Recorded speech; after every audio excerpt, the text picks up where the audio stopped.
Hey YouTube, what's going on? Son of Sanguinius here, and today we're going to be, continuing on with, another opinion video. And this one, I'm really curious as to hear what you guys think about this. But some of you guys, in the comments have, mentioned, the fact that a lot of the stuff in Angel's Blade is, way too expensive, or, that it's, just not useful. And I really do agree with a lot of that sentiment.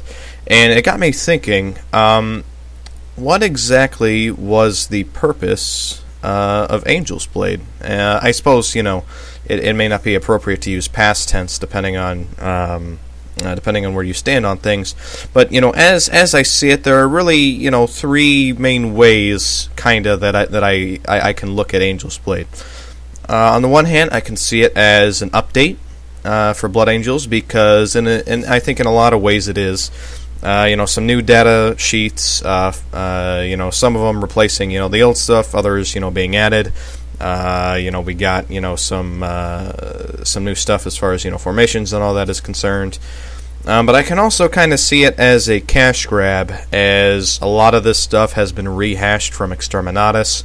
The rules aren't that great, and a lot of the formations in here are incredibly expensive. And the sort of last thing that I can kind of see, although much less so than the other first two, is almost as GW's attempt at an apology for leaving us behind in the dust, in the galaxy. But we'll go over some stuff in some more detail right now. So the first way you can kind of look at it is an update, right? So it should be said that the data sheets for Assault Marines and Devastators have been brought in line with regular Marines. So for, Devastators, for example, we can take, grav cannons, we have access to the grav amp, that kind of stuff. So that's good. With the Assault Squads, it's really not so good, because we can't take any more of those free transports that we could, if we swapped out the jump pack for say something like a drop pod or a Rhino or a Razorback or anything like that. So that kind of blows. We could take an Eviscerator, but we also don't have access to the Skyhammer or Annihilation Force, so I don't know. What's the point? An Eviscerator is basically a Power Fist with Armor Bane. That's really all it is, and you have to trade both your close combat weapon and your pistol in order to get it. So, I don't plan on taking the Eviscerator anytime soon. Although I must say, thematically, I think it looks really cool, especially if you do something like like a Flesh Terrors color scheme or something like that. I think it does look cool. On the other side, we do finally have our Decurion style, detachment of formation shenanigans. Now, it's not to the greatest effect, I know. We can talk about that a little bit later in this video, but it should be mentioned that, we do have, some new formations. I say new with, a little asterisk by it. They also gave us, the full lists for the new psychic disciplines, the 4 new disciplines that Space Marines have access to. It should be mentioned that we did get that in the Angels of Death supplement, but, I guess, GW figured that they'd put it in here, seeing as how probably not too many Blood Angels were buying the Angels of Death supplement, because there was pretty much nothing in it for us. So, that's there. It's nice. It's nice to have, those extra, psychic powers and everything. Pardon me while I'm flipping through my book here, getting on the right page.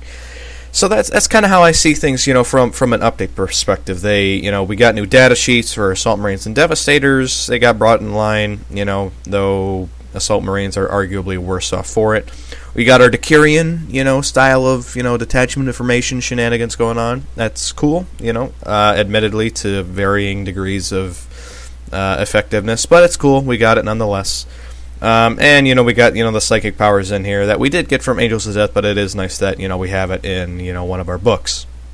However, all of this being said, there are multiple things in this book that just reek of cash grab, And, starting at the top of the list is the pushing of the Terminator Captain and the Death Company Chaplain. So for those of you who were paying attention, the Terminator Captain and the Death Company Chaplain are not necessarily the newest models. The Terminator Captain is Captain Karlian from the Shield of Baal Deathstorm box set that I did happen to buy. That was an awesome box set, by the way. I really did enjoy it. I got a couple of games in with my friend, and we thought it was cool. So the two data sheets for the Terminator Captain and the Death Company Chaplain. Obviously, they're trying to push these models. Admittedly, one of them, the Death Company Chaplain, is really, really good. But the other one, the Terminator Captain, is kind of crap. And it's really questionable as to why didn't they just put Captain Karlian in here and instead of just this Terminator Captain. Why did they give him a Thunderhammer and a Stormbolter, and why did they not update the War Gear list for Terminator weapons so that he could swap out his Thunderhammer for something? It's bad. I made a video I think a while back, just briefly touching on the Terminator Captain and that kind of stuff. Actually, don't know if I posted that or not. I'll have to double check. I may not have posted it just because I didn't really like the way it comes out. But suffice it to say, the Terminator Captain, not really impressive. Not really impressive at all. Kind of boring, actually. Kind of boring and upsetting that they. I mean, he can take the Hammer of Baal for an extra 10 points. You get Master Crafted. Whatever. The Terminator Captain is disappointing. The Death Company Chaplain, however, is pretty good. However, neither of these are necessarily new models. Like I said, the Terminator Captain is Captain Karlian from the Shield of Baal Deathstorm box set, and the Death Company Chaplain was not called the Death Company Chaplain at first when he was first released. If you guys recall, at first he was called the Blood Angels Chaplain with Jump Pack and Inferno Pistol. Say that 10 times fast. But I guess they just sort of, I wouldn't say retcon, but they took him and they, made him into something, a little bit better. So neither of these models are necessarily new. They're newer, but they're not necessarily, anything that that wasn't already out previous to this book. And speaking of, cash grabs, I mentioned that, hey, you could kind of see this as an update. Well, GW kind of screwed this one, screwed that line of thought up too, because they didn't update Terminator points costs. Our Terminator still costs 200 points, for the unit instead of the new 175 that it is in Space Marine Codex. And our Vanguard veteran costs and rules have remained unchanged. So if you guys don't know, Vanguard vets still have to pay 15 points per power weapon, unlike the 5 points that Space Marine Vanguard vets have to. And we have a older, less useful version of Heroic Intervention. That did not get updated. Funny enough, one of the characters from the Death Watch box set that was a Blood Angels Vanguard vet, he did have Heroic Intervention, and he had the updated Space Marine version of Heroic Intervention, and someone actually asked GW. They said, "Hey, since this Death Watch guy is a Blood Angel and he's a Vanguard veteran, and he has the updated Space Marine version of the Heroic Intervention special rule, does that mean that Blood Angels get an updated version of Heroic Intervention, as they should?" And GW basically said, no, it's rules as written. Go fuck yourself." It's just again just annoying WTFGW kind of thinking there. But moving on past the fact that Terminators and Vanguard vets have basically gone unupdated, even though GW decided to update Assault Marines and Devastators in this book, we move on to the formations, and most of these, with the exception of I think maybe the 10th Company Ambush Force, are way, way, way too expensive. And what I mean by that is you can bring them in 1,500 to 2,000 point games. Certainly you can. However, in my experience, a lot of these are they're pretty hefty points investments. Even taking some of these like as cheap as possible, you're going to be looking at. I mean, like with something like the Chapter Ancients, you can get away with 300 points, but realistically, you're looking at about 500 points per formation in this. And it's, a lot of them are, kind of specialized to, fill a particular niche. And you could, mix and match, but generally speaking, these formations are built for 2,500 points or more. They're really not designed for, your typical, 1,000 point, 1,500 point, or 2,000 point, 1,850 even, point games. They're geared toward, getting you to buy more models, getting you to raise the points cost that you're going to be playing at, and getting you, and your opponent or whatever to be playing, larger scale games. And I get that it's a business. I just wish that, they didn't try and shoehorn in, what is essentially a. Gosh, what am I trying to say here? I wish that the formations were a little bit more manageable as far as the points go. I wish that there was a little bit more flexibility within the formations to make them able to scale with different points levels. So for example, like the Archangel's Demi Company, for example, I wish that the 2 Furioso Dreadnoughts were optional. I wish that if you wanted to take, you could take, 0 to 2, Furioso Dreadnoughts in the Archangel's Demi Company. That would basically, free up some points and allow you to sort of scale the formation, in accordance with how many points you were going to be playing with, instead of forcing you to take those 2 Furioso Dreads and then forcing you to take 5 of the elite units. It just bloats the formation, and it really doesn't give you any kind of strategic benefit for it. And that's really just one example. The other thing too that sort of points to this thing being a cash grab is a lot of these formations are either drawn from or just complete rehashes from Shield of Baal Exterminatus. Let's see. So the Battle Demi Company. I believe it was the Blood Angels Blooded Battle Company or something like that. There was something quite similar in Exterminatus to the Battle Demi Company. Archangel's Orbital Intervention Force. That is from Exterminatus. If you look in Exterminatus, there is a formation with the exact same name. The same, formation, 3 units chosen in any combination of the following list, Terminators or Terminator Assault Squads. And they have different special rules. So, already, GW has taken, a formation from Exterminatus, change up the special rules a bit, kept the same name or whatever, and then sold it back to us, and claiming it's something new. Same thing with the Archangel's Demi Company. That was in Exterminatus. What they did was they took that formation, changed it up a little bit, added a couple special rules, and threw it in this book.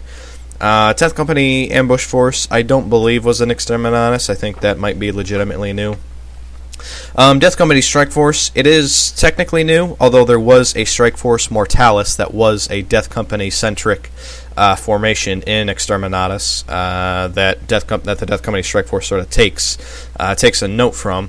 And I would think between the two, the Death Company Strike Force is better. I'm really just pointing out the fact that it's nothing about this is particularly unique or new or hasn't been done before.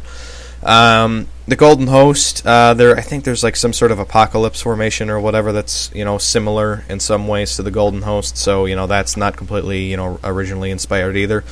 Chapter Ancients, I'm unaware. I think it might be new. It may not. Maybe you guys can let me know in the comment section below. Storm Raven Squadron, I think it's new, but it may also have something similar in either Apocalypse or Exterminatus. I don't think Exterminatus. There might be something in Apocalypse or whatever. Then lastly, the Lucifer Armor Task Force. This is something that GW brought over from one of the Apocalypse books. The Lucifer Armor Task Force was, kind of Captain Tycho's thing when he was fighting the orcs on Armageddon. With the fast engines, he was able to keep up with the speed freaks and, really cool, head-to-head blitzkrieg kind of thing. Really, really cool.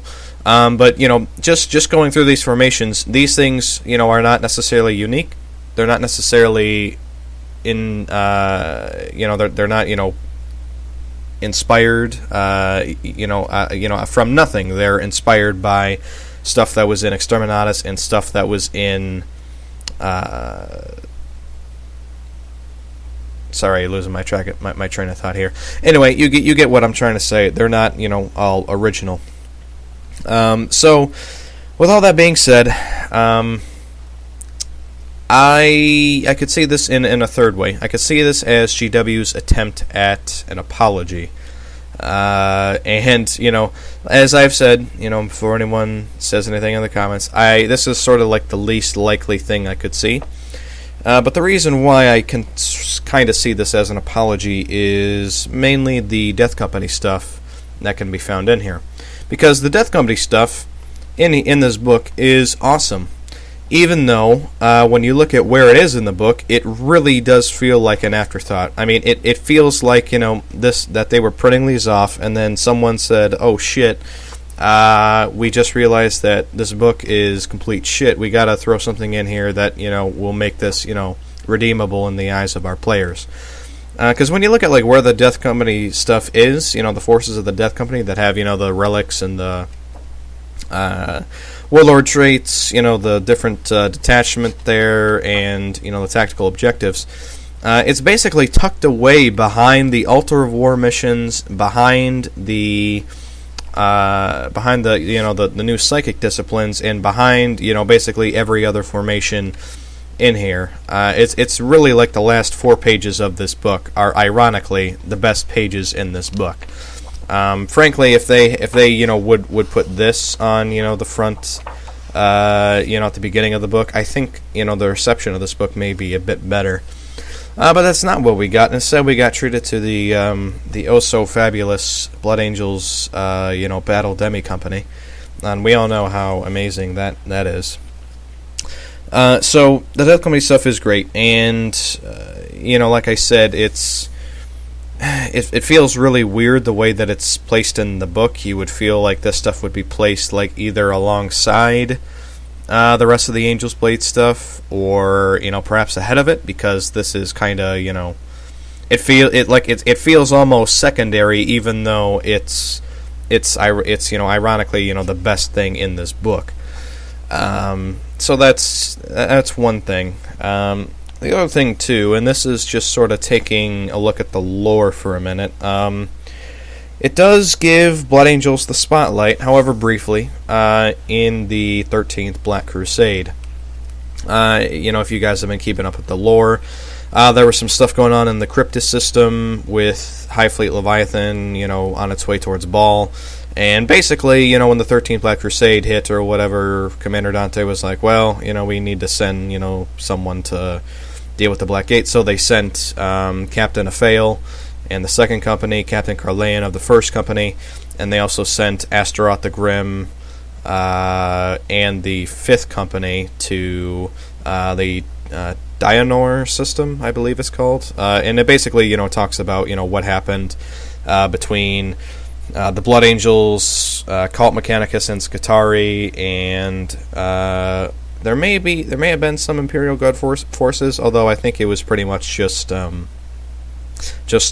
Mechanicus and Blood Angels going up against Black Legion and Crimson Slaughter, and it's the lore is pretty good, honestly. Obviously this is parallel to Trader's Hate, and some of the artwork in here is cool. Some of it has been rehashed from various places, and I'm not really too keen on that, especially since I'm one of those unfortunate few who were like, hey, this is going to change everything. Blood Angels are going to be tier 1 and, all this other shit. That wound up to be, misguided hopes and dreams. But regardless, Angel's Blade, I think, is really a hot mess. I think it was meant to be something great, and it turned out to be just a hodgepodge of just mixed feelings of disappointment and gratitude in some cases, frustration, but also hope, and it's a mess. This book is a mess. So to wrap up this video, how do I see it? You know, how do I see Angel's Blade? Is it an update? Is it a cash grab? Is it an apology? I sort of see it as a mix of all three. I think Games Workshop was trying to update Blood Angels in a lot of ways. I think that, you know, we see that with, you know, the vehicle entries, you know, giving them, you know, the squadron, the ability to take, you know, a lot of the vehicles and squadrons that we didn't have before, giving them those special rules, giving us our own Decurion, you know, giving us, you know, the updated data sheets, you know, however, you know, good or bad they may be. I think GW was trying to update us. However, I also think that, you know, this was a definite cash grab. The expensive formations, the two new characters, one of which is really good, the other which is shit. You know, there's various things to be said, and lastly, you know, the as far as, you know, the apology bit is concerned, I feel like, you know, and I don't know if this is, you know, necessarily true or not, because I don't have any, you know, inside sources or anything, but I really do feel like the Death Company Strike Force was almost like an afterthought. It seems like someone on the design team was like, hey, this book, if we release it as is gonna bomb, and people are gonna fucking hate us for it. Let's spice up Death Company a little bit. You know, no one seems to be really taking them, you know, as far as the meta is concerned, blah, blah, blah, blah, blah. Let's make Death Company, you know, take them from being great to take them to being really great. So, you know, that's kind of how I feel about Angel's Blade. I feel it's all three.